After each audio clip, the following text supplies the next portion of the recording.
Hey, what's going on? So today's episode is brought to you by Extreme Media Group. If you need podcast studio rentals, you need photography, videography, or aerial drone footage, get a hold of them at Extreme Media Group.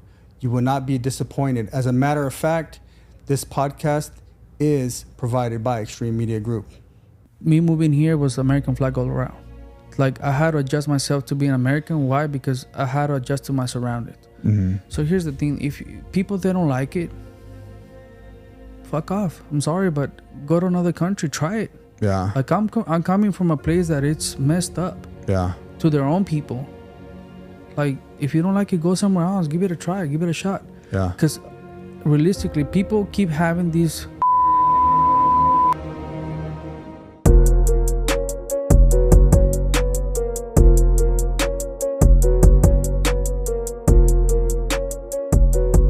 So what's going on, everybody? So on today's show, we have none other than Uzi with Uzi Cuts It. Welcome to the show, bro. Thank you, man. Thank you for having me. Man, that's a nice bus you have out there. Yeah, thank you. That thing's custom. I'll be working on it, yeah. Yeah.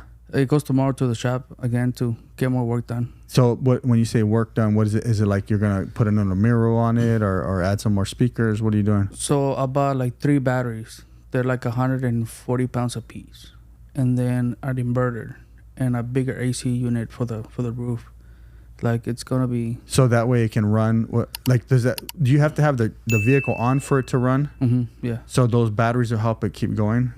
Okay. So I have a big 300 watt alternator that wires all that. But I'm putting in a whole another system where I have another AC unit that runs through just batteries and inverters and all this other stuff. Like, kind of like an RV setup. That's pretty neat. Yeah. For anyone who hasn't seen it, it's super clean. He has a chair in there. He has a big old sound system in there. If you want to get your hair cut by a mobile guy, this is the guy for sure.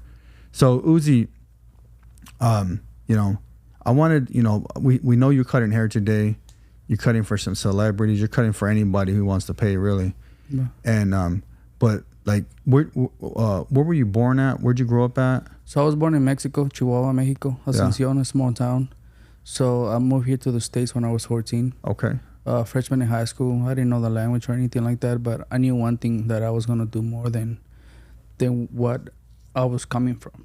Yeah. Because my inspirations and everything else were so limited because of the amount of people I had around me. Yeah, your environment. Yeah. So I got here and I was like, whoa, what is this? I saw my first bridge. I was like, whoa, like, who built that? Who came out with that idea, And it was just a shocker. It was just like a slap in the face. What when you say your first bridge, what do you mean by that? Yeah, like a bridge. Like a legit bridge? Yeah. Oh, where you were from, they have no bridges? Like nothing major where like you had to look up to see them, like a bridge to cross some car or something, but nothing like that. So you seen a bridge and that excited you. You're like, well, there's way more than what I've seen before. Well, my first thought was like, somebody had to come up with this idea. Yeah.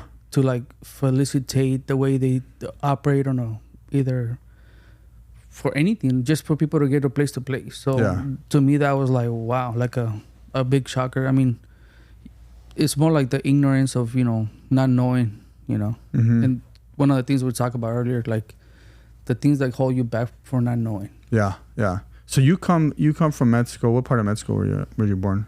Chihuahua. Chihuahua, you said that. And then, so you come to America. You're 14 years old, you said? Yeah. Freshman in high school. So did you just jump right into high school? Or did you have to test? Or how'd that work? Just, they feed me to the lions, man. I didn't know English. I didn't know anything. We moved here.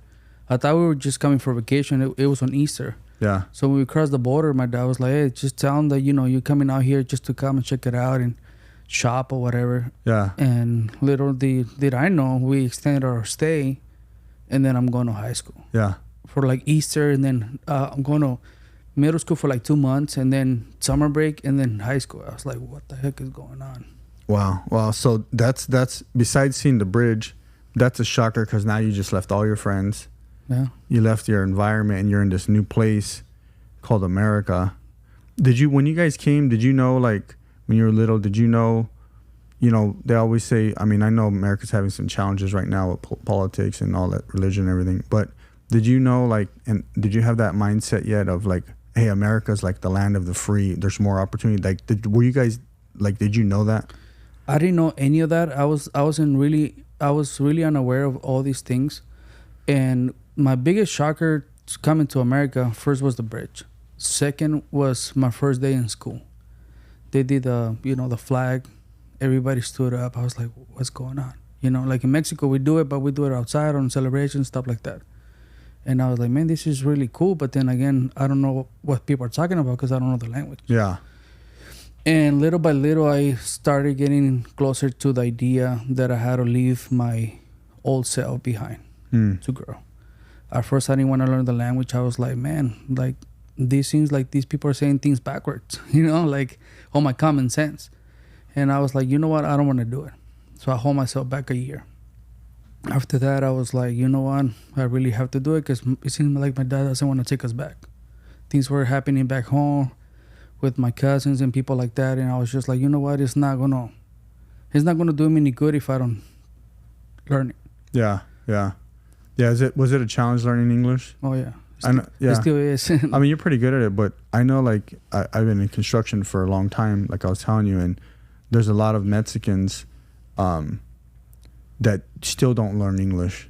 You know, I tell them all the time whenever I run into these guys, like, learn English, guys, learn English, you know. And some won't, some will, you know. And I know it's hard, though, because it's intimidating. Like, I don't know. I don't know Spanish. You know, I'm half Mexican. I don't know Spanish, and I don't want to learn it because I don't want to put the time into it. Yeah. You have to put the time into it. It's not that I don't like it, but you had to learn it, you know. So that's cool that you learned, you know. You said, screw it, I'm going to learn this, you know. Yeah, well, I was forced to because, like, my biggest accomplishment to my dad was, like, get high school done. Yeah. I was 22 when I got high school done. Why? Because I had to learn. Like, people were complaining in school. Like, I went to school with people that were here for the whole lives. Yeah. And they were complaining, like, this is hard, this is tough. And I'm like, look, man, like, you got to do it. Yeah. I got to do it my way, resolve it on my way, and then translate it back to their way. Yeah. Like, I'm doing 4 different things, and you doing one, and why is it so hard for you to do it? Mm-hmm. So, like, conversations like that and obstacles with people that were already from here made me realize, like, there's more to it. Yeah. Yeah. And then you're looking at them like, if they can do it, I sure can do it. Yeah. You know, because you're willing to work hard. And I was like, so 14, I moved here. By 16, I was already knocking doors, selling alarms. Like, I was like, look, I'm going to do it. And I did it. Yeah. Yeah. By 18, I had my own landscaping company from 18 to 22. That's cool. So I've been exposed to good people. I also been exposed to really bad people. But it's a good mix with both because you cannot appreciate the good people without having the bad people. It's true. You won't even know the difference. Mm-hmm. You gotta be able to have that element, because like you said, is how do you know if they're good? If the only way to know something's good is to know to see the opposite, No. right? It's just like food. If we didn't know any better, Yeah. and everything was bad, we'd be like, this is good. Yeah. But we like, this is good. This sucks. You know what's crazy is like, so obviously I was born here in Phoenix, Arizona. And I only went to like maybe a month of high school, you know, so you finished it. Yeah. I got kicked out, but that's cool. You finished it, dude. It took you a while, Yeah. but you did it. Like you said, is you did it. And, you know, because there's many people that don't. Yeah, I mean, the struggle was real because back in the day, on that period of time when I went to school from 2003 to 2010, right? Because it took me a while. But during that time, you had to pass the aims, like the reading, writing, and math. Math, I mean, I did that fast because my math teacher used to have me do the class without me knowing any English. Like, I was fresh out the boat, and he was like, "Yo, come and do this because you got a weird way of doing it." Cool, I would just do it. Now, English, the writing and the reading, I'm not a big reader, not either in Spanish or English. Yeah. But I still did it. Yeah. You know what's crazy? I think I heard something or read something the other day, and I could be totally wrong, but that they were gonna like do away with some of the testing in high school, for like underprivileged kids. Like basically, if they're in a rough neighborhood, they're going to get rid of the test so they can pass. It's just getting easier and easier. I said it in a podcast before. Like if you don't do it now that things are easy, you ain't going to do them when they're hard. Like things are just getting harder. Like right now, like I told you my situation with my house. Yeah. I know where things are leading. That's why I'm willing to get rid of the house that I worked so hard for the past 10 years. Yeah. Why? Because I know where things are leading. Why not do it? Like, it's going to cost me more not to do it. Mm-hmm. So, and just people don't know their seasons. Like, there's times there's for you to win, and you can take those all day long. But it's hard to take the ones that are L's, you know? Yeah, it is. It is. You can be like, a lot of people go on social media and they show all their wins. You know, it's all flashy, all good. And they don't go and show you when they're going through stuff. You know, so it's you know, it sucks to go through a loss or losses or whatever it is, you know, whether it's, you know, you lose money on a deal or a partner or divorce, whatever it is, right? But I think you have to show those things because it shows there's realness and that there's something to overcome and something to prepare for, like you're saying, you know, because you have a lot of people that, I'm making $500,000 a year and they're broke. Yeah. You know, they don't even got a house. They got an apartment. They don't got a house. They don't got a building. You know, they got an apartment and, you know, a nice car. Yeah. Maybe 2 cars or whatever. Well, it doesn't matter what you have. It's what you do with it. You know, like one of my friends, he went through a divorce. And one of the biggest lessons that I got from him, it was like, Uzi, like, we don't know who we married to. We don't know who are we going to divorce. And that was just the lesson that I got from him. Over the years, I developed my own saying, like, we all know who we're friends with. We don't know who is really our friend. Yeah. Because you can be friends with somebody, but somebody might not be your friend. Yeah, they might think differently. Yeah. Talk stuff behind your back. Oh, yeah. And like you said with the marriages, people change. Yeah. You know, and so you think you married this person, and then, you know, 5 years later, you know, that person's like, you know, they change. Maybe their friends change, their beliefs change. You know, or maybe you thought you were going to change them, and you never changed them. Yeah. You know. But we have the power of changing one person in this world. And even then, it's hard. It's hard. So how can we force that into somebody else? Yeah. And again, like identifying our seasons, like there's 4 seasons for a reason. And everyone would tell you with, you know, the weather outside alone, like it would tell you like how you have to adapt to that season, right? Mm-hmm. Summer, like I'm wearing shorts, man. Like I know I was going to come to a podcast, but like it's hot out there, you know? Yeah. Like they're going to just catch me from the waist up, you know? Anyways. But yeah, identifying your seasons is huge. And that's one of the things that I have learned through my speed bumps whole life, and it's been good. It's been at least keeping my mental health where I can go to sleep peacefully, at least, you know. Yeah. My father would always say, like, people are in your life for a reason, a season, or a lifetime, and you don't even know that till you're there. Yeah.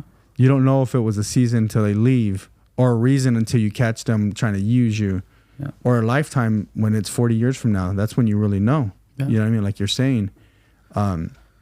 So we have to identify where we're at in our lives and know that we want more. I think if we know that we want more, you know, kind of like yourself, then you know how to kind of gauge where you're headed. You know what I mean? Like for myself, you know, I want more properties. You know, I want more businesses. So I'm trying to position myself strategically to be able to do those things without hurting us. Yeah. You know, because all those things they cost money. You can mess up, wrong deal, bad deal, whatever it is, and you start losing money rapidly. Oh, you know? Yeah, just bleeding money like every month. Yeah. Most people think that bills are paid once a month. Yeah. Bills are paid every day. Every day. Every day. Yeah.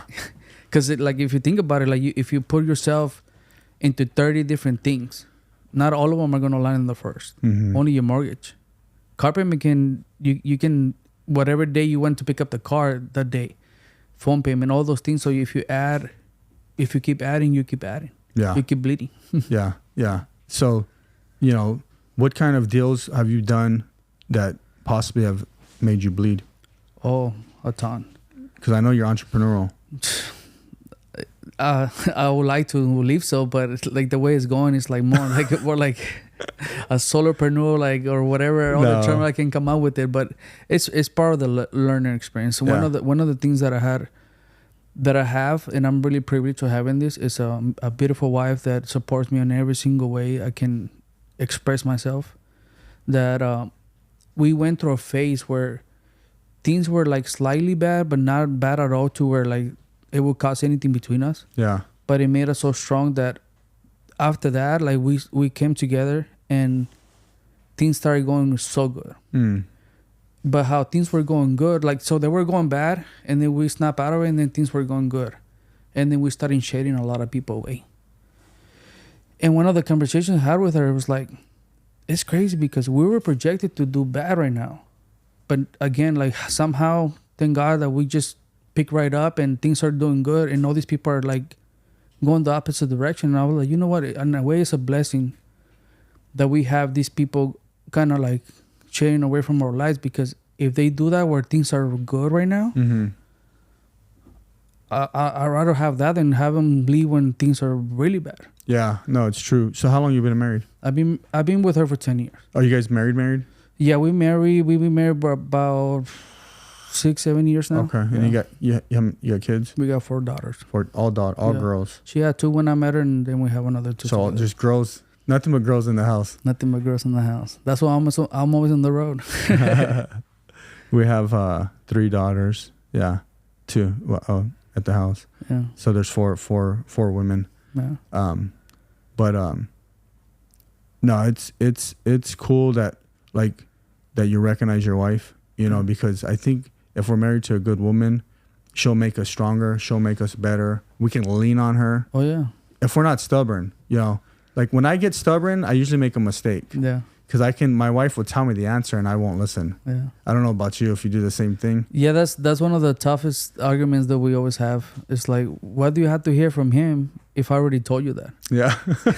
Like it's like more than a slap in the face and kick on the ribs, and it goes lower and lower, you know? Yeah. One of the things that my wife has unique ability is to read me. Yeah. Like there's days that I'm like beat. She's like, hey, just have a seat. I'll get you water or whatever. I was like, what the heck? Like, what is this? Like a doctor's office or something? You know, Yeah. like it just like she's really good at that. And we have come a long ways. Like I met her with her 2 daughters. They were living in a small apartment, 32nd Street in Greenway. Not the prettiest neighborhood. It's called the Square. Yep. And we had it rough. Like we had it really rough. Like the first week of me moving in, somebody else also moved in next door. We were good for a whole month. And then next thing you know, their stuff from their apartment started coming to our apartment. Like they brought stuff with them, you know, like pets and all kinds of stuff. So I was like, you know what, we can't live it like this. Like you have your daughter, you have your places clean and everything, but we can't live like this. So that's when our relationship got serious. And then I got my first apartment. And from my first apartment, I got my first house. From my first house, I got all the way to my 4th house, and she's been like the help that I need. Yeah. Yeah. I think if like a good soulmate, if it's the right person, like God matched you guys together, you'll know that. Like, you know that. Like my wife, I think, you know, I strongly believe we're a match together because she makes me better and I make her better. They bring the best of us. Yeah. And I'm sure you bring the best of her too. Yeah. You know, because you're the entrepreneurial mindset. You know, you're out there grinding. Yeah, she was a manager. Well, she was a worker for McDonald's for 20 years. She was a manager. She's really talented. She's really gifted. She's really good with people. And now she just stays home mom and sells like purses and stuff like that. Like things that I buy her, like she turns around, like flips it. I'm like, cool. Makes some extra cash. But that's a lot of work, man, all the kids. Oh, yeah. Yeah, raising kids is a lot. It's hard. Holding down the house is very hard. You know, make sure it's clean. The kids are cool. The kids are listening because they're all pain in the butts. Yeah, it's crazy. The amount of work she does is unreal. Yeah. Yeah. Yeah. It makes me look like I ain't doing nothing. Yeah. Yeah. And you think you're doing everything. I'm not when I turn around and look at her. So it's like a tap game. Like I tap you and you tap me. Like we keep in touch with each other. It's a beautiful thing. Like when I decided to be with her was because like, man, like she's doing all this, not having the father figure around. Like what would it be if I really step up into the role and fulfill that need that she had, that she's looking for too. Because like one of them was 14 and the other one was 6. So tough ages, you know. Was that hard? Coming in as a father figure to the girls. Was their biological father around? No, he was. I saw him like once, just one time. That's it. That one time. Yeah. It would have been hard if I didn't have her support. Like, she knew I'm in business when coming in. Like, I was like, look, I believe in certain things. You probably believe in some other things. If we can compromise with each other and make this happen, cool. And it was tough because, like, it's always the, oh, you ain't my dad, can't tell me nothing. But the mom turns around like, yeah, but he ain't your dad, but he's playing a big role. Mm-hmm. So, like, things like that helped, you know. Yeah. And it was tough because of the direct relationship with the kids. Yeah.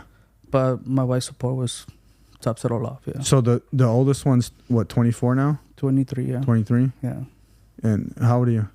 I'm 35. Yeah. Yeah. So yeah. Oh, so your wife, is she older than you? Yeah, she's 38. Yeah. Couple 3 years. That's cool, man. You know, that's kudos because, you know, you help raise them, you know, and you got to show them something different, you know, to work hard and work smart, and, you know, it ain't always pretty. Yeah. Right. But that exposure. Oh, yeah. Well, they've seen a lot of up and downs. Like, when COVID hit, I ended up in Oklahoma growing like weed and stuff like that. Like a whole operation. Like, we turned into, like, there was a place where they used to sell clones. I turn around and have all the investors like come in and just do a whole operation, medical. And then move here, bought a house, like do my Airbnb. My Airbnb was not the most successful one, but I still did it, you know. Yeah. Bought another house within 6 months. Like, I've done things like back to back to back. Do you still have the weed business, or that's gone? No, I lost. Smoked up. It went up in smoke. It catch some smoke on that one. Yeah. Yeah, I was pretty devastated with that experience, but hey, at least was something. I could have just stayed home. Imagine how many people don't even try. Like you trying, myself trying. That's gonna get us to where we want to be. Yeah. You know what I mean? Because if we don't take those first steps, you'll never know. Yep. And sometimes it doesn't work. But guess what? When it does, it does. You know? So how did you go from all this, you're bouncing around, you're landscaping, you know, you're grinding, you're doing all these things. How'd you get into haircuts? Barbering, or what do you call it? I always liked it. I always liked doing hair. Like, when I went to school, I was like, bro, that's like the coolest job. Like, let's say you go home and then chill with your kids, and then you go to work and you go to chill with your clients. Yeah. Like, it's like awesome. You know, like, I was exposed to like other businesses, like family businesses, and I didn't like it. Like, I was making money. When I was 18, I was making like $3,000 a day.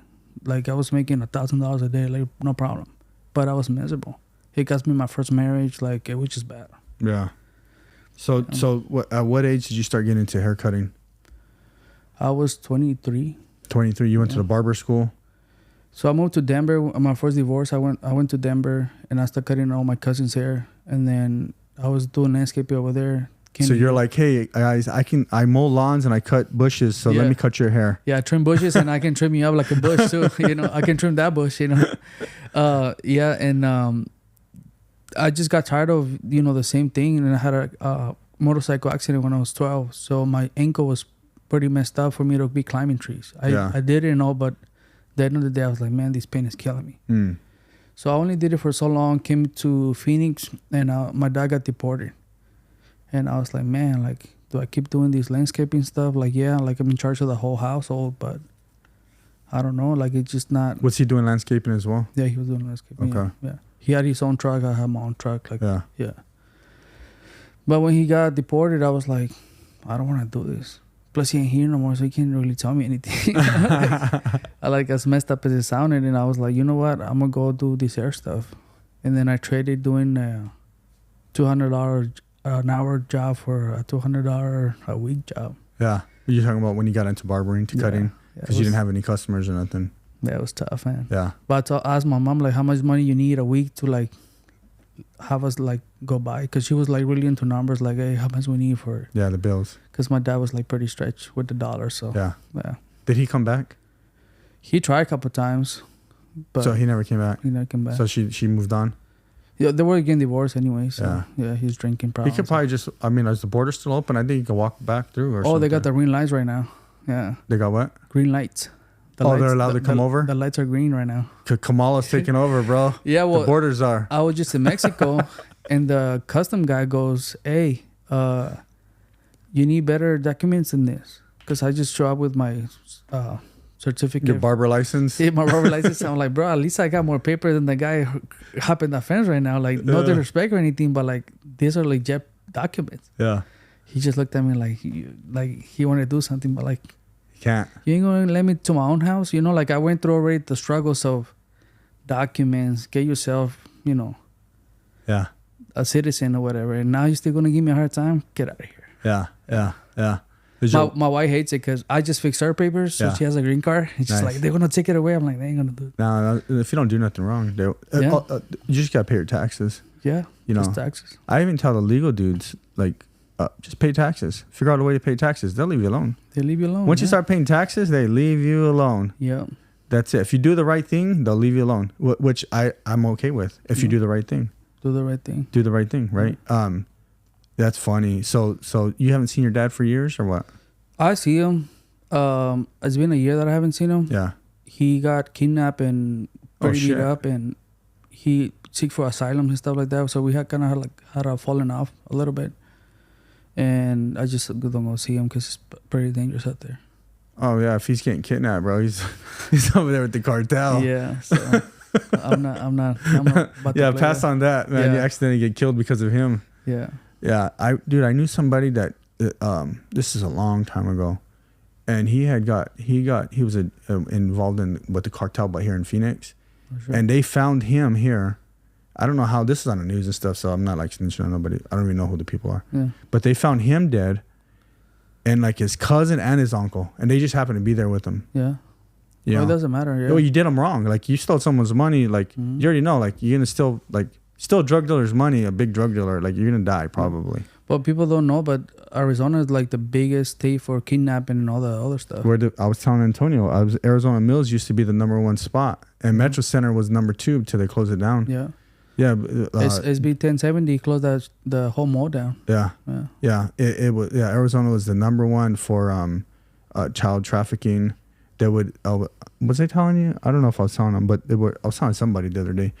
It was a few years ago. Yeah. But they would go to Arizona Mills, and you know, there's people running the ring, and then they were hiring like different nationalities, other nationalities as well that were doing this. Yeah. And but they would get like 6-year-old kids, sneak them over, and then tape them up and put them in big suitcases and roll right out. Yeah. Just roll them right out. No one would even know. Yeah. Now it's a Westgate. Oh, is it? Oh yeah. Like when the whole, I don't go there. I don't even know. I don't go there either. It used to be called oh my God, Westridge Mall. Yeah. When I grew up in Maryville. Oh yeah. When I was little, it was called Westridge Mall. I'm good on that side. Yeah. So, no, that's Westgate. Is it called? What is that mall on? There's a Sky. Yeah. I work there. Yeah. So Westgate, they kidnap people. Oh yeah. Oh like shoot. Every big events, like there's been a couple of occasions where there was a case where I heard that this girl walks into the restroom and there was a little girl getting her head shaved. And I guess they were like on changing her identity real quick. Yeah. Crazy. Yeah. You got to be careful out there because, and it's the people that are doing the child trafficking and stuff like sex trafficking, whatever it is. They're all different nationalities. They're Mexicans, they're Africans, they're Jamaicans, Chinese. They're everything, you know, and the black market, man, is crazy. Yeah. I was so against like believing like crazy stuff like. I was just like, there's no way people are doing that. You know, like I'm from a small town. If a neighbor a mile away farts, the whole town knows that he did it. You know, it's just like, it's a small town. Everybody knows whatever everybody else does. Yeah. So here coming in here, like, bro, do you heard about somebody can kidnap? I'm like, what? Like, who does that? You know, like we would have found out because we would have found out by the neighbor or something, but here's just totally different. Like I never thought there was gonna be such a thing. Do you think it's gotten worse? Oh yeah. When I moved here in 2003, I remember getting out from I-17 in Glendale. We got out to that Jack in the Box right there on the corner. Pretty clean, me and my cousin, we used to save like a penny, $1, like just to go like a Fridays, go after school, go buy food for us. Like that used to be our spot. Mm-hmm. Now, man, I don't even go there. It's bad. Like What year was that? 2003. 2003. 21 years ago. Yeah, I lived there. I lived right there, and I think it was 2001. Right in the apartments right there. Yeah, I remember. Yeah. I remember I would walk outside, and at like every day, like 5:30 or 6, all the prostitutes would come out to go to 27th Avenue. Yeah, 27 in Indian school. Walk down. Yeah, they walk up and down the street of all the prostitutes. Yeah, we have to be careful. You know,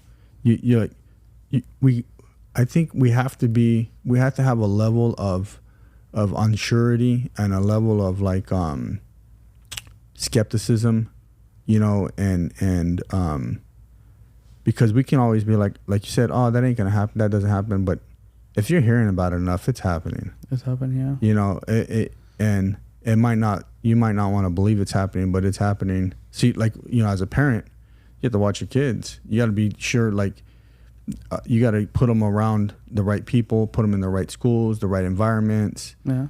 You know. I mean, we live on 67th Avenue in Thunderbird. Mm-hmm. We drive our kids to 32nd Street in Shea. Where do they go? To Great Hearts? Shadow Mountain? Mm-hmm. Okay. Oh, they're all, is that high school? Or high school, yeah. So Shadow and another elementary school. Yeah, Shadow Mountain's a good school. Yeah. That's what Mike BB and all those. Yep. People. Basketball. Yeah. It's a very good school. My daughter, she's a junior. She's trying to graduate this year. So I told my wife, like, hey, just another year of sacrifice. Hopefully she's able to finish in 3 years instead of 4. Mm-hmm. And call it goods, yeah. Yeah, it's possible. So going back, you get into cutting hair. Oh. When you started cutting hair, did you were you working in a shop, or did you ever own your own barber shop? No, so I was working at a shop for about 4 months until I got my license. Mm-hmm. I got my license, and they started cutting my hours off. And I was like, man, I just got my license. You should put me like full time, you know? Yeah. Then from there, I went to another shop, and then since I was like so limited on my first shop, I was like, man, these people can just control you however they want to. Yeah. So I moved to like 10 different barbershops in the span of 2 years. My last one was at Desert Sky Mall. Desert Sky Mall, I was like, man, I'm working from 10 to 10, which is not tough. But then at the same time, you don't go out, you don't do anything. Like you're just there on the hall, just cutting. Yeah. So I saw an ad on Craigslist that a barbershop on North Phoenix was hiring. And I was like, well, that's pretty cool. I would like to work up there. I like the people. I've been out there a couple of times going to Anthem and stuff. And I went to New York. They took the spot. I went to New York. And when I came back from New York, I was like, I need to get there. I need to get to either there or Scottsdale. I got there 4 years in. Then I was able to do my own studio. And I've been doing my own studio for the past 5 years now. Yeah. So when you did your first studio, was it like what, North Phoenix? Where was it at? Yeah, it's on Happy Valley in 16th Avenue. So it's like hidden. Yeah, I'm trying to picture that. Okay. Yeah, 19th Happy. All right, I know exactly where you're at. Yeah, because Circle K is on 19th and Happy Valley. So just across the street. Yeah. Or the luxury apartments right next door. Yeah, the new ones. Yeah, they're new. Yeah. So you rented like a little spot right there? Yeah, like your studio is actually way bigger than, like double the size of my... Was there like a bunch of little spots that like with hair, nails, everything? Yeah. But out of that spot, I gotten 3 properties in the past 3 years. Yeah. So you started there, and then, so you're cutting hair, you're building your customer base. Why did you want to go from say, Desert Sky, if people are watching, so what he's saying, Desert Sky, it's kind of like, I don't want to talk bad, but it's like the hood. It's a little poor. It's a little poorer. It was worse when I was a kid, bro. It was all gangs. It was bad. Yeah, right now it's now it's like Mexico. But I was there like, what, 10 years ago probably. Yeah. When I was there, like I had to shave people's head off. Shave their head off? Yeah, because like sometimes I finish with the haircut. Like I spent an hour. That's when I wasn't really good at it. Like time efficient, you know. Yeah. I was there for an hour cutting somebody's hair because they're like extremely picky. Yeah. Finish up the hair because they're like, nah, man, I don't like it. I was like, well, if you don't like the haircut, I ain't, like, in my head, I'm thinking, if you didn't like the haircut, you ain't gonna definitely like the haircut that I'm about to give you now. Well, let me touch it up a little bit more. And I would just shave it because, like, I was tired of that specific thing. Like, people, it was so easy for people to say, oh, I don't like it. Right, because they want... just spend an hour on that thing. They want a free haircut? Yeah. That's all it is, huh? They want a free... So you're like, hey, I didn't like the customer base in the hood, so let me move to North Phoenix. What'd you expect going to North Phoenix? But just the better people, like the appreciation. Yeah. Don't get me wrong, I like my people. I just don't like their habits. So your people, who's your people? My Mexican people. So your Mexican people would be like, hey, you cut my hair wrong? But just like, bro, like, how you gonna throw me dirt if I'm over here like polishing you for an hour, though? Yeah, no, it's true. Like, true. I'd rather you tell me like, hey man, I'm a little short. How about, you do me a quick lineup or anything, and then I just throw you a little something. Yeah, I got $15 today. Line me up. I'm out. Yeah. So I was just tired of that. Yeah. I work with good people. Like there was some good business owners that gave me the opportunity, and I grew a lot from them. Yeah. But there were some other people that I just couldn't do it. Yeah. I couldn't do that to myself. So like I'm just trying to figure out, like, you're in the impoverished areas, the poorer areas, the hood. The customers just don't appreciate it. Like you said, you went to North Phoenix. Was it a different type of? Was it like a different race or what culture? What was it? So like I was running to like Hispanic people too, but it was just a different type of mindset. Yeah. Like, let's say I would give an hour to my time to this person because I want him to look good, feel better about himself. Like a haircut, most people see a haircut just getting the haircut, right? I see a haircut like, bro, it's a self-esteem booster. Like it's how you gonna feel the next week. Yeah. The week after that, like it's a lot from a man's point, And when I moved to North Phoenix, I was like, bro, I'm doing haircuts in 15-20 minutes. They're double the price. They're triple the appreciation. Yeah. Like I don't have to like base it on people's opinion or anything. I just have to base it off of numbers. Like these people are like, bro, I give my haircut, like I can give these people a haircut with my eyes closed and they appreciate it. Yeah. Here's a $20 tip, where before $20 was the haircut price. So like it's just a different exposure. Like I don't know. It makes like sense. Like it's a depreciation, like you said, is where you were cutting is they didn't appreciate that, and so that's why they're trying to nickel and dime you and hustle you. No. And then when you went to your new customer base, they appreciated it because they knew it made them feel good. So it makes me feel good, so I'm gonna appreciate it, right? And so what you appreciates you. Yeah. So I went through a phase where like I was busy 10 hours a day, 12 hours a day, and there's this camo. Then I come here to Happy Valley, and it took me a week to like start getting recognized by people. Like people will see me there on the regular.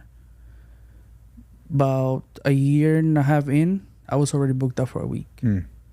3 years in, I was already booked out for 2 weeks. Like I was flooded. Like I would come in 2 hours early, leave an hour late, like do that. Then I bought my first property. My first property, I built a shop in the back. I was making more money in my back room after work than when I was working the whole entire day. Yeah. So now fast forward. Nobody's taking the money. Yeah. Yeah. So fast forward, and here's crazy though. Like back then, haircuts were $19, $17. In my house, I was charging people $40, and people were like, "How?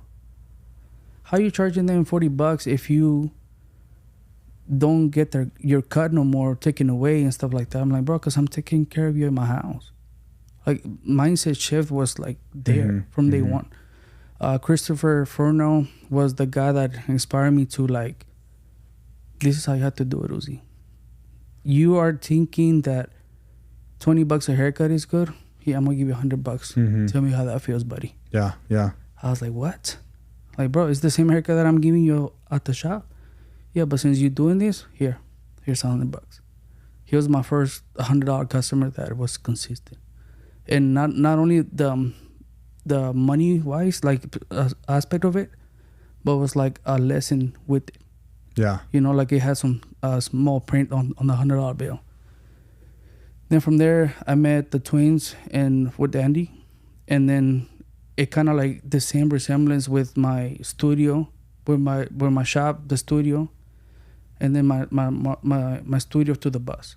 So like it was like in a weird circle. Yeah.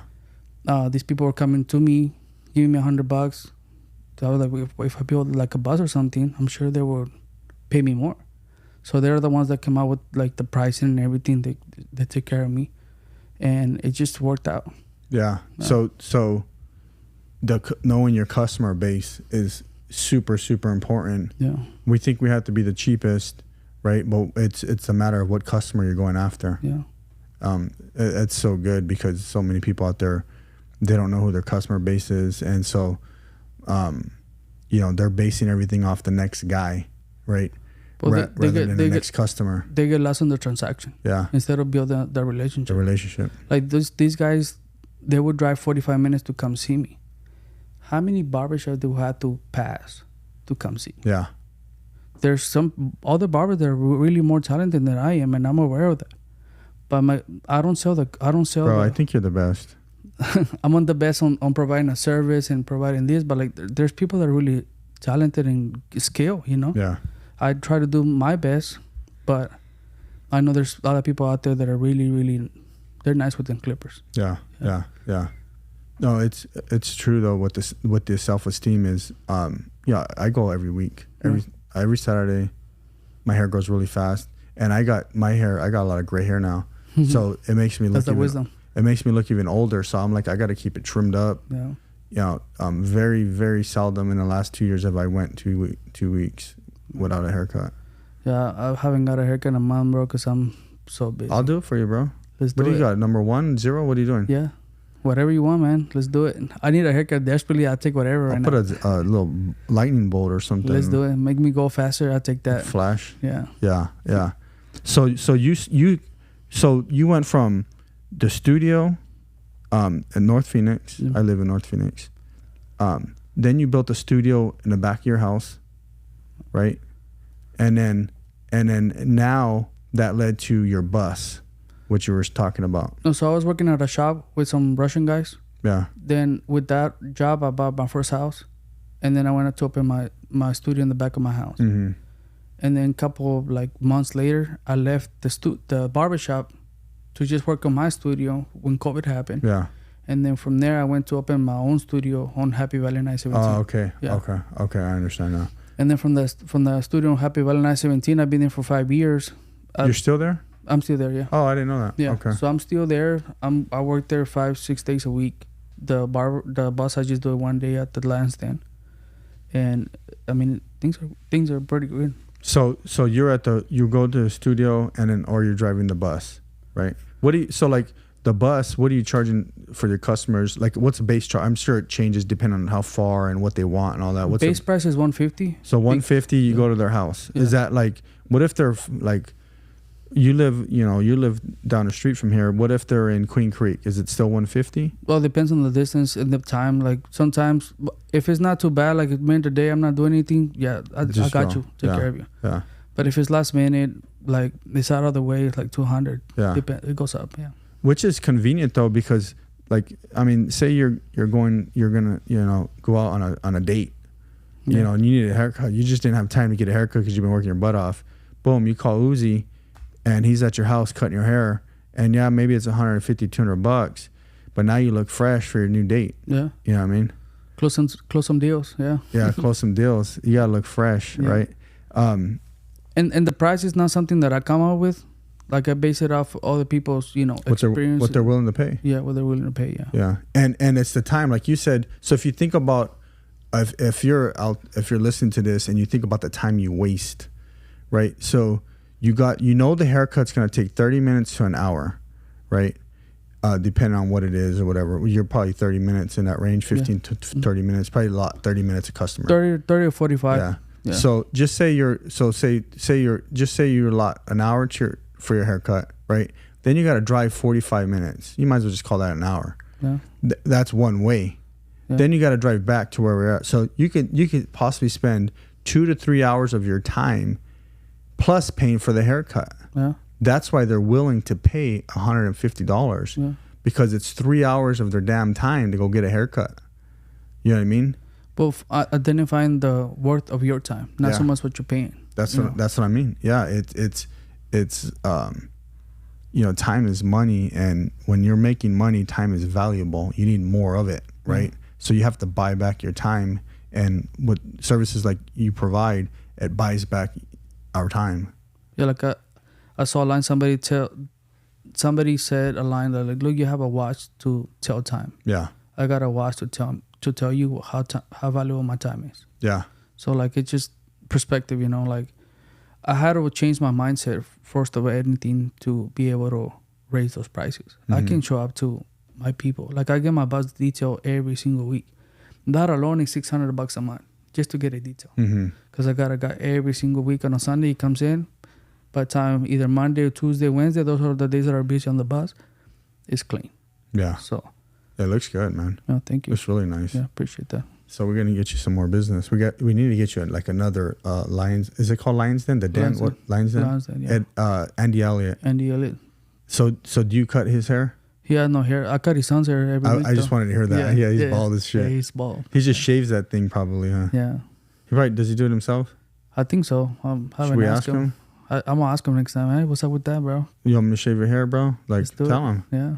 Say. It's hard to get a hold of the guy. He's always busy, bro. That dude's everywhere. I can't see the dust of him sometimes. Yeah, he's killing it. Yeah, but when he gets some time, he comes and say hi. That's pretty cool thing that I give him, that like he takes the time to come. Yeah. Yeah. I think that's a good customer base for you though, because you get to learn from his team. Oh yeah. I watch some of your posts and stuff. You're right there in their meetings, and you're learning right there that mindset. Like you said, you're bettering yourself, and you understand it. Yeah. Some people think like, oh, they think they're cool, they think they're hardcore. I don't even want to be around them. Like it's like, let them be that way. What do they know that you don't know? Yeah. Well, they're heavily invested in me. Like it's crazy how they take their time to like, hey, Uzi, you gotta do this, you gotta do that, you gotta get yourself in the gym. Like they call me out on that. Yeah, bro, I've been working out a lot. Yeah, so it's just one of those things that you need people to tell you without having the disrespect borderline. Like they're telling you because you're on good. Because they care about you. Yeah, I haven't drank in 2 years. I haven't done any other stuff in 2 years. Like I just gotta get rid of them Twinkies and that's it, and get to the gym. Yeah, no, I ended up paying for someone to come to my house and like train me. Yeah. So I know he's coming. I know I have to be up. Yeah. It's 3 days a week. Good. And it's the expense is so far valuable for me because I can go to a gym and pay like $10 a month or whatever it costs. But to know like to have this guy, like we'll go run the mountains and stuff, and it's hard, dude. And I can totally do it by myself. Maybe not, but probably not. Yeah. But to have him right there, like, let's go, keep going, don't stop, Chris, all right, or he'll see me really struggling, like, all right, let's walk this one out, 1 minute, let's go. Yeah. Let's go, and I'm like, and I have to listen to him. Yeah. And it's worth that paying that and knowing that I have that is so valuable to me. Because that's what I need for my life. Because you're paying for the results. Yep. Yeah. Not for so much the illusion of, I'm going to do that or I'm going to do this. Yeah. And so like maybe you could do something similar. Yeah. Get you like, it's better for me, dude, because like, I don't know. I don't have that. Some people like been training for their whole life. They played sports when they were little and they're on every team and every league and all that stuff, I wasn't, that wasn't me, bro. I was like freaking selling drugs and doing drugs and, so, I don't have that same kind of, Pats. Yeah. That athletic drive or whatever you want to call it. The build up. Yeah. So I have to be pushed into it. Yeah. I do enjoy it now though. Yeah, so nice. I'll still like do a cardio every day, stretching every day when he's not there. Yeah. So, it's a little bit easier on the days he's not, but I do it. I go in my gym. Get it done. Do what I'm supposed to do. And you say you live in North Phoenix? Mm-hmm. That's cool. How you like it out there? I love it, bro. Peace and quiet, huh? Real calm. I grew up in the hood. I grew up where it's loud. Family members were loud. Everybody's the same. And I figured out like you're saying is years ago is I didn't want to be a product of my environment, and I was for a long time, and I figured out like if I want more, I have to do more. If I want more, I have to give more. If I want more, I have to be more. Yeah. And in order to do all those things, I got to place myself in a different environment. Yeah. You don't want to be a big fish in a small pond, huh? No, and sometimes we still get that way. Like I get that way right now, and I have to figure out then I have to switch it up. Like maybe with work, because we've been doing good for a little bit, right? And sometimes I feel like the people around me I'm bigger than them, right? Yeah. But then okay, maybe I'm here, then I'll look for someone to talk to or try to maybe pay for a coach or something like that. But then I also look at like over here, say with the fitness, I'm like a little guppy. Yeah. I'm barely learning and stuff, you know what I mean? And so I'm the small fish, and so some of these things I'm doing helps balance me out a little bit, because sometimes when you're the big fish in the small pond, well, one, you stop learning, but two, your head gets big, and you're ego driven, and next thing you know, you don't want to listen to nobody, and I've been that way. Yeah. Have you been that way? To an extent, yeah. Yeah. It was a period on my life that I was like, you know what, I can do this. I could it was more in my younger years. Yeah. Because I was making like $300 an hour, like $2,000 a day. I was just making money, and that's what caused my first marriage. Because I was just like, oh, you want this? Well, here's the money. Like, shut up or whatever, Yeah. It was just creating a bad person. Mm-hmm. So now, in a way, I look for things to make me humble myself. Mm-hmm. Like, I do so many things to myself that most people would think I'm crazy, but it's what works. I'd rather humble myself than have life humble me. Yeah. What are some of the things, like what's something you do to humble yourself? Shave my head. Like when I went to Oklahoma, I was shaving my head because like I didn't want to hit no bugs, no nothing. Like I was just working 10 to 12 hours a day, 15 hours a day. Like I do things in a whole different intensity that would be like, hey, if you don't do it like this, it will get like this. Mm-hmm. So like might as well do it in your own terms, then life brings you that to you. Mm-hmm. Like we just went to Mexico. We went to some pretty rough places in Mexico, and more like a family thing that we have, like give back to our people. Like we go there, we talk to people, we give them either cash or clothes, shoes. Like I go to Nike stores, and instead of buying myself like a pair or two, I just buy a pair, and I just collect them. Whenever we get to go to Mexico, I just give people like brand new shoes.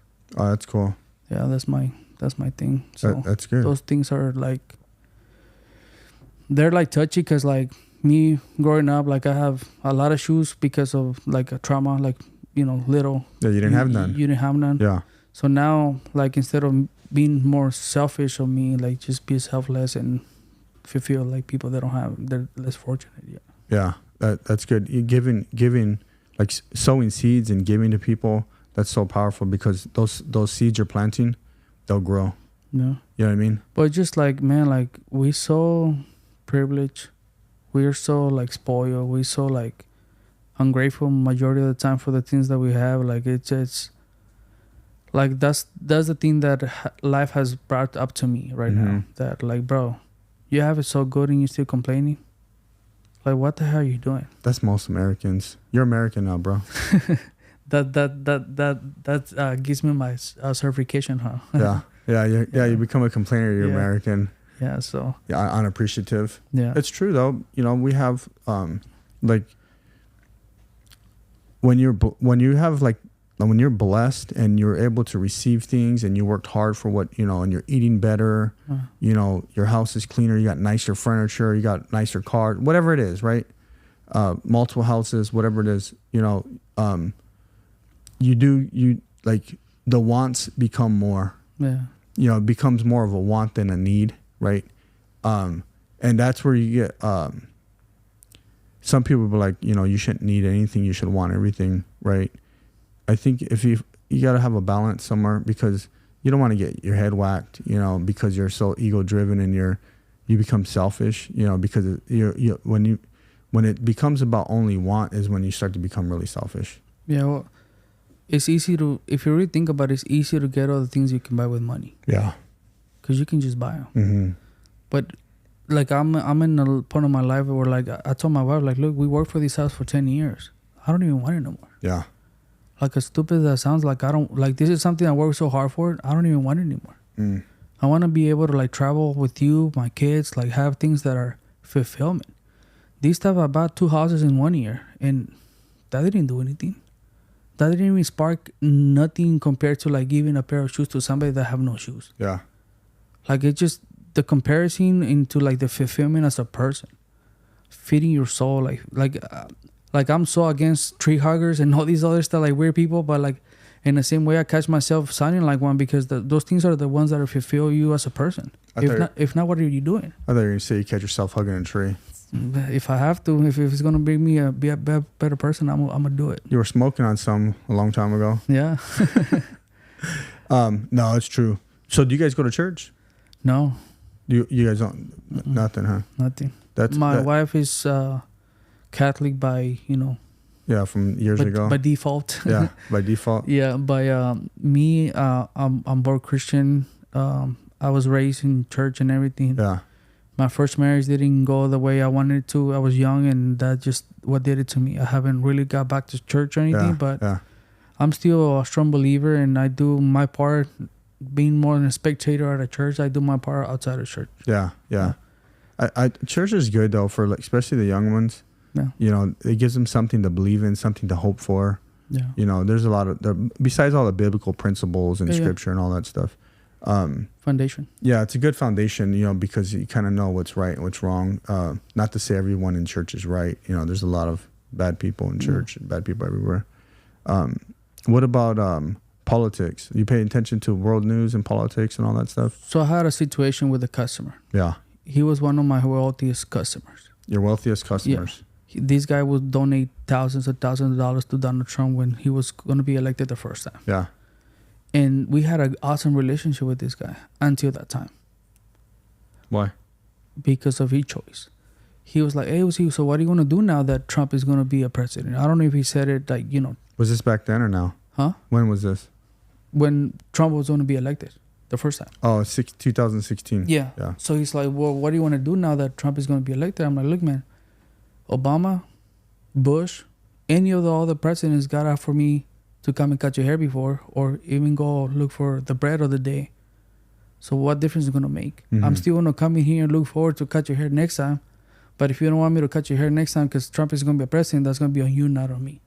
So politics, I put it more to like, it's based on people's opinion. Mm-hmm. Just like I want my point of view to be respected. Yeah. As much as I don't like it, I have to respect theirs. Yeah, you have to. And that's the biggest problem right now. Like everybody gets caught up where you can have two Democrats and they're still arguing about each other. And they're in the same party. Why? Because they don't learn to respect people's point of view. Mm-hmm. Yeah. Do you think like the politics affect the economy as far as like you said earlier is, you lived in the hood. It was poor neighborhood, different mindset. Do you think politics affect that stuff? If you let it affect it, yeah. Yeah, yeah. Like it all comes internal. Mm-hmm. One of the things that I've learned with dealing with different characters and different personalities and have this mental instability of dealing with people in general through the whole day. Yeah. I told my wife, I'd rather have war outside of me than inside of me. Because I get rotten. Like I lived a life before. Yeah. The moment you let somebody else determine your mood, emotions, and everything else, you're screwed. Yeah. No, it's true. It's true. You remember I remember in 2020, like when Trump was trying to become president again, it was really bad. Oh, yeah. Everybody hated anyone who was a Republican. If you liked Trump, they hated you. You remember there were people like Antifa and all these different groups marching everywhere. It was crazy. Black Lives Matter. Oh, yeah. There's like a lot of hate, a lot of anger. Even the simplest things, like how is it that if you have a American flag outside your house, most people think that you're a Republican? I was just saying that. Was it aren't they both parties on the same? I don't know, country? Bro. I think there's two countries. I'm just saying, like. I think one part of the country doesn't have a flag, or they have a flag, but it's colorful. It's like got a bunch of colors. We're gonna leave that for our next episode. Yeah, it's got pink, blue, brown, all kinds of weird colors on it. Yeah, it's just like, man. Yeah, I was just saying that because I'm a Trump supporter. I don't know if you are, but I am. America. But like I'm about America. I was born and raised here. I'm about opportunity. I think, you know, so I just think, you know, I'm not, I don't believe in like racism or anything like that. I think like work your ass off, get to where you got to go, you know, don't jack no one doing it or whatever. And if you do get in trouble, pay your debt, right? Yeah. You know, I think like there's a lot of people that are super judgmental, you know. I think, you know, a lot of disrespect happens, and then the problem with today's society is it's affecting our kids. That's the problem. That's why I speak up more. Yeah. Because I've told this story before when my daughter's teacher took down the USA flag and put up a pride flag, like in her classroom. Yeah. That's when I was like, holy Jesus. Yeah. Like there's something really, really wrong here. Yeah. So here's the thing though. I had these conversations with my kids as well. Yeah. Because me moving here was American flag all around. Like I had to adjust myself to being American. Why? Because I had to adjust to my surroundings. So here's the thing. If people, they don't like it, fuck off. I'm sorry, but go to another country. Try it. Yeah. Like I'm coming from a place that it's messed up. Yeah. To their own people. Like if you don't like it, go somewhere else. Give it a try. Give it a shot. Yeah. Because realistically, people keep having these in-self battles with themselves because they don't know any better. I have this saying, like, I cannot be mad at a dummy because the dummy doesn't even know he's a dummy. Like, and that's where the reality is. Most of these people are ignorant. They're privileged. They're like, they have all these titles, but they don't put themselves the title of being an American. And that comes a long way. Like I had to pay thousands of dollars, being, you know, in front of judges, trying to like persuade them on being like, hey man, can I be American? Like, can I please, you know, can I have a social security? Can I work legitly? Like, can I please, you know? And that's how pretty much how I've done everything. How can I? Yeah. That's my punchline with everything. How can I? And most of these people, like, they don't look farther than their nose. Like, they're so like, I don't know, like it makes me mad. Like it makes me really mad too. Yeah, like it gets me worked up to deal with people like that. Well, because you've worked your butt off, you worked your ass off to get where you're going, to get where you are, and keep going, right? And you see another side of people that only want to take, and then they're gonna talk about it. You know, they're gonna say how you suck. Oh yeah. And you're like, shit, I pay all my bills. I paid every bill, you know? My wife, it took us 6 years to get her documents. Yeah. Paid lawyers, paid all kinds of fines, paid all kinds of like documents, fees, you name it. I mean, who's going to put a price on that? Like, you go through the struggles. Like your wife getting deported, like things like that, it's tough. Yeah. Yeah, but doing it the right way, it's more appreciative. Definitely. Yeah, because it costs. What you paid the dues, you know. And it's not finished, but it's that process is happening. You know, I think if I tell people like when they're starting businesses and stuff like that, just do it the right way. Yeah. Do it the right way because you can't take it away. You can go wrong doing what's right. Yeah, it's like you know, I would even tell like people doing bad, like they're selling dope or whatever they're doing, right? I'm like, yeah, you can go get 2, 3, 4, 5 houses, whatever, and have all this cash. But once you get busted, they're taking it all away. Reset. You know, and so if you do it the right way, however that looks, like it's yours. You get to keep it. Yeah. You know, go ahead. No, like it's true. Like pay your dues. That's it. Yeah. Like I'm not against like people coming to America. Like this is the land where you can grow and like, you can make significant change to your life. But there's a way to do it. There's a way. There's a way. It's well, right now the way is you just kind of walk across, I think. But even them, they're screwed. Yeah. Because do you really think, okay, we'll just talk about this real quick. Do you really think, so the border's been open more and more so, right? I think they're kind of closing it a little bit for the election. You know, the Democrats are closing it a little bit. But all the people they let in, I wonder if they really think they're going to become legal. They are. Do you think they'll become legal, or they think they'll become legal? They will. I forgot what the Salvadorians used to have. Like they used to have these document, and after the document, they can become residents. Like it was like a asylum or whatever. Asylum, yeah. They've had it here in I think the 80s. They had it or something like that. TPC or whatever format they had for that. Yeah. But anyways, they can. But ultimately, like. Oh, it's amnesty is what they had here. So let's say I have pretty close friends that are like ex-military. They had problems with suicide and stuff like that. Yeah. Drugs abuse, like all these mental illness like circumstances, right? Yeah. For them to get help, like to the VA or something, it has to go through months. Most people ended up committing suicide before they even get any help. Wow. Or overdose. Yeah. And this is people that are serve our country, that are people that look out for a well-being as a whole, right? How is it that somebody just hop the fence, gets all these privileges? Oh, I got blisters. Oh, okay, well, get them taken care of. Let's put some milk on their feet and rub them or whatever, like royalty. Yeah. Like, it's just like, it's not so much like, how come they can have it and not ours? Like, no, it's just like, bro, who has paid for those things already? Yeah. Right? Yeah. How is it that I'm gonna pay for my car or my house and have somebody else enjoy it? And to most people that think it's okay, I would like to come into your house for free. Yeah, and eat everything. Sleep wherever. Or, don't even have me. Just if you are those people that believe that they should come in here, go to your own house, take all the fence away from your house. Yeah. Take out the doors, all the windows, and just leave free. Yeah. Let the bugs come in. Let the roads come in. Yeah. Let all the stuff come in and see how you like it. They won't do it. It's all talk. Yeah, it's all talk. I won't do it. Like I got a fence. I got cameras everywhere. I got guns and. You gotta be protective. Yeah, it's like. It's better to have it and don't need it than need it don't have it. Yeah, you gotta protect your home. You gotta protect your family. And that's what I think is we've lost is that protection. No.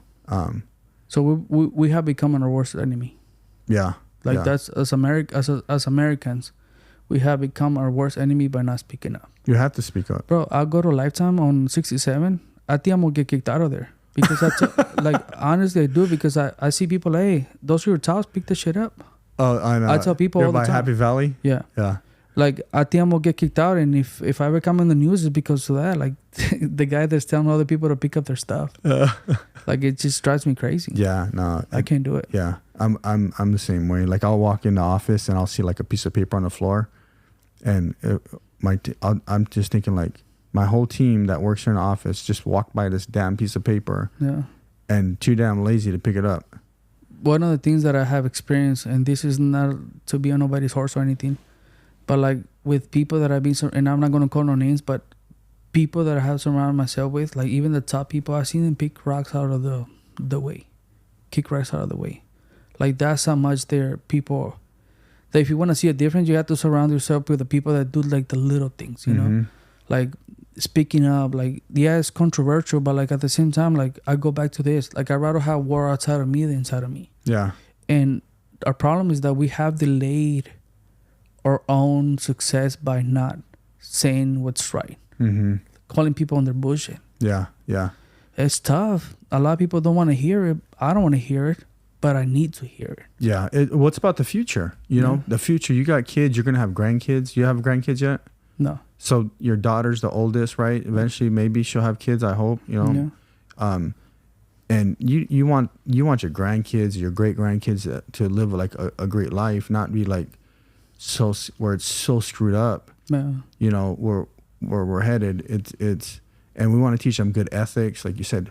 Kick the rocks. Kick the rock back into where the rocks are. Don't walk through someone's lawn. Yeah. You know, like man, that stuff irritates me. Yeah. Like there's a little pathway. Use the damn pathway. Yeah. You know, I would never walk through somebody's rock or grass. I was a landscaper, so like, yeah. Even putting that aside, it's just like don't do it. Yeah, if you walk by, you know, if you're in a house or you're building or you're at church, wherever you're at, like you walk by a piece of paper on the floor, pick it up and throw it in the trash. It's not that hard. You bend over 2 seconds, throw it in the trash, another 2 seconds, and look, you just helped out. Like, and if you keep doing that everywhere, your house will be cleaned up. You won't live in a freaking pigsty. You contribute to Society. Yeah. That's the biggest thing, though. We got to be contributors to society. One thing that also, like, when I open the door for somebody, they don't even say thank you. I'm like, hey, you're welcome. You know, like... They're like, you should have did it anyways, bro. Yeah. Yeah, a lot of people, or they won't say, like, when I'll go running on Saturdays on the mountain, and, well, I'll tell everyone, you know, good morning, or excuse me, good morning. And then there's like, I'd say like a third of them won't say nothing. Yeah. You know, and it's Dominic and myself, and we'll do the same thing, just real courteous, you know. Yeah. And I'm like, man, what are they going through that they can't even say good morning or thank you or whatever? Oh yeah. You know, it's like, it's simple, a couple words. When I got my papers, I went to apply for QT, right? The store? The store, yeah, the gas station. And they didn't hire me. Like, I went clean shave, polo, like, you know, all cleaned up and everything. And when I was reading the application, like, hey, you have to be clean shave. Like, it had all these things, right? Yeah. Fast forward, now I go to QTs. I mean, they're like upside down. Yeah. Like, some of the guys look like, I don't know, like, they don't belong in the store. They look more like QT people. Yeah, or Circle K than QT, you know? It's definitely changed. And I was like, man, like, what the heck? Not a lot, but a little bit. Yeah. And then, in comparison, like, before I used to open the door for everybody. I still do, but like let's say QT, right? Before, like, on Circle K, you don't ever hear like a thank you, or, you know, every once in a while. Yeah. Then you go to QT, like, yeah, it was thank you. Now it's like it's fading away. Oh, it has, because it's freaking like the land of the crackheads, because they have all those drinks and those taquitos for like 50 cents or whatever. Well, they're free if you get away with it. Yeah, you just take one and dip down and eat it real quick, down it real quick, and so they have. I mean, they're like crackhead city at QT now everywhere. It used to be, like you said, the nicest. Nicest. Yeah. Boom, boom, boom. And Circle K was bad. Mm-hmm. Now they're both. Yeah. Now Circle K stayed bad. Yeah. And QT is going down. Yeah. You know. Actually, some of the Circle K on 19 in Happy Valley, that one's decent. Oh no, we're in a good area, bro. Yeah. They can't make it that far, bro. It's too damn hot to be walking down that way. Exactly. You know what I mean? That's environment. But that's still like us. So we have to, as people, grown men in our society, we have to be the change that other people are looking for. That's what I truly believe. You know, I believe, like, if you worked hard for something, like, you have the right to say something. Yeah. You know, you have the right to speak out. You know, if you have kids, you have the right to speak out. You know. Yeah.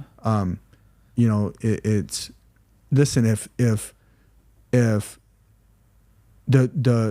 LGBTQ whatever numbers after that community, they're plus with a booster -1 all this crap. Yeah. Like, they're it's a loud. whole equation. Yeah. It's an equation, right? They're super loud, right? So they're allowed to be loud. Why can't we be loud, right? You know, we have to be loud, and we have to know what our moral standards are. Yeah. That's why I like church, because there's moral standards. But here's the thing, though. Like, I respect everybody. Yeah.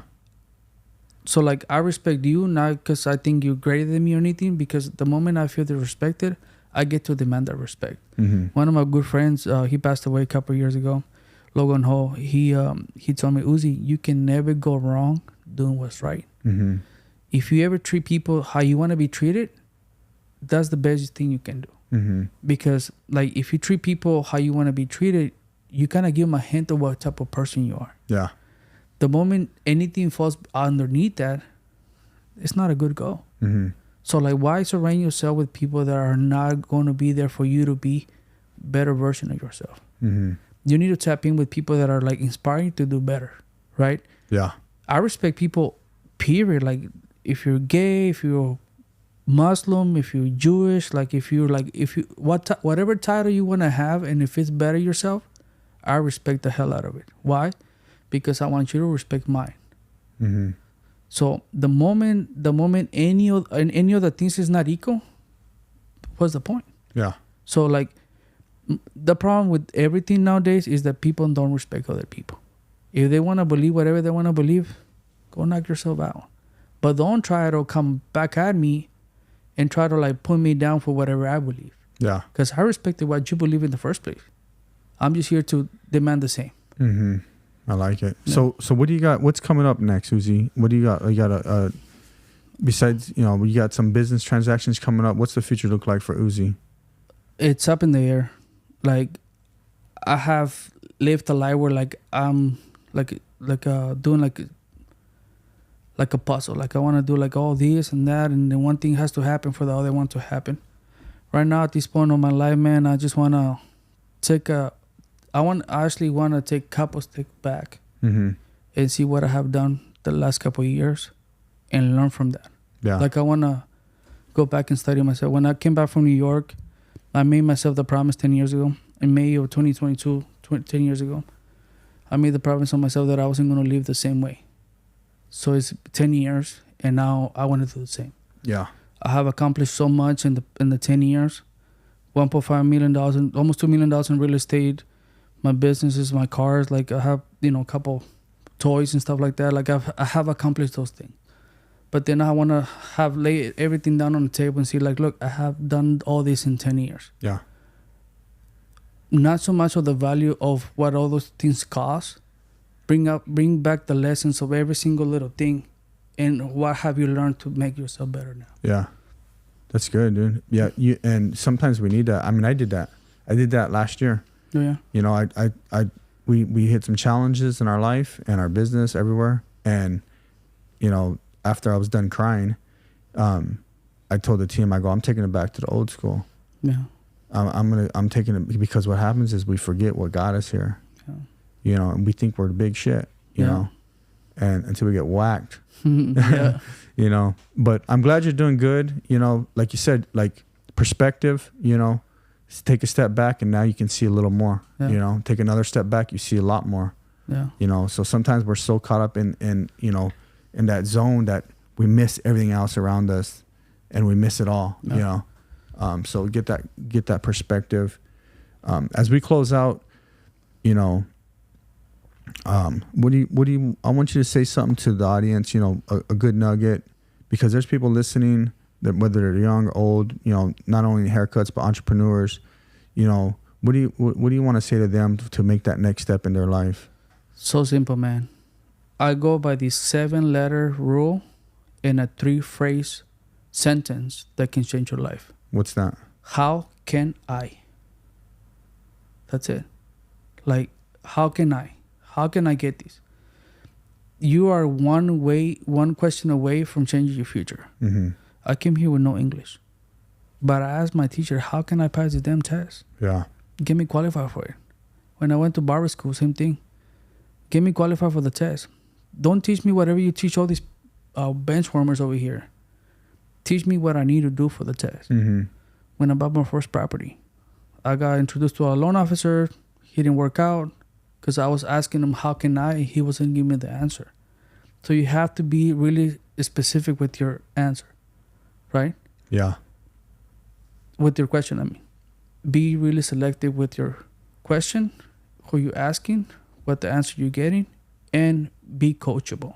Mm-hmm. Don't surround yourself with people that want you to do good. Surround yourself with people that want you to do better than them. Yeah. There's so many people out there that want you to win, and it's not your people.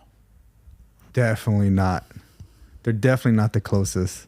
I was just talking to a friend of mine yesterday, really good friend of mine, Johnny. There's so many people waiting for your downfall. That's terrible.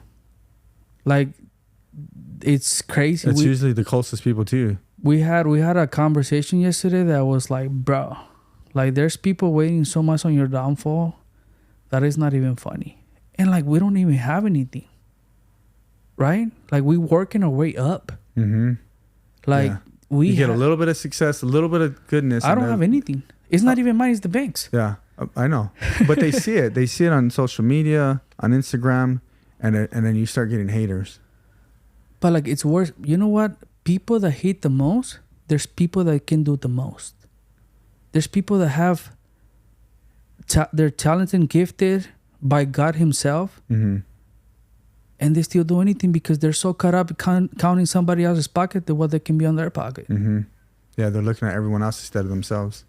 Envy is the worst, man. Like, I know people and I told them, like, look, man, you're the one delaying your own success. Yeah. I got a buddy of mine. He asked me for advice. I was like, what are you asking me for an advice, bro? On my eyes, you're greater than me. you have things that you're overqualified, but the only thing that keeps away is that I take action and you don't. Like, it's just, you're like one decision away from making a change in your life. When I came back from New York, I was scheduled. I used to be a driver for this guy.